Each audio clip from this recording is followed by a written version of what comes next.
দর্শক, শাহজালাল আন্তর্জাতিক বিমানবন্দরে আগুন লাগার মূল রহস্য উদ্ঘাটন হয়েছে। চলুন আমরা ভিডিওতে দেখি। গত শনিবার আমরা বসে অফিসে কলিগরা লাঞ্চ করতেছিলাম। ওই মতো অবস্থায় আমাদের যিনি বস মনিরুজ্জামান সাহেব, উনি আমাদেরকে ইনফর্ম করে যে ইম্পোর্ট বিল্ডিংয়ে অগ্নিসংযোগ হয়েছে।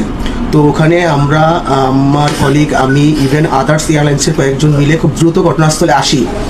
এসে আমাদের বেশ কিছু কার্গো আমরা সেভ করতে পারি, ইভেন অন্যান্যদের কিছু কার্গো আমরা সেভ করতে পারি। তো তখন আমার বস ফোন দিয়েছে যে আমাদের মালামাল, ইভেন আমরা কেমন আছি ওটার খোঁজ খবর নেওয়ার জন্য। তখন আমি বসকে বলেছি যে বস, আলহামদুলিল্লাহ আমাদের মালামাল, ইভেন আমরা সেভে আছি। জাস্ট এই কথাটুকুই আমি বলেছিলাম। তো আজকে বিভিন্ন গণমাধ্যমে এটাকে এডিট করে নানানভাবে প্রচার করা হচ্ছে। এতে আমার ফ্যামিলি, ইভেন আমি অনেকটা বিভ্রান্তির মধ্যে আসি, সামাজিকভাবে অনেকটা বিভ্রান্তির মধ্যে আসি। তো এই ব্যাপারে আপনাদের কোনো প্রশ্ন থাকলে আমি আমার কর্মস্থলে আসি, আপনারা এসে আমার সাথে কথা বলতে পারেন।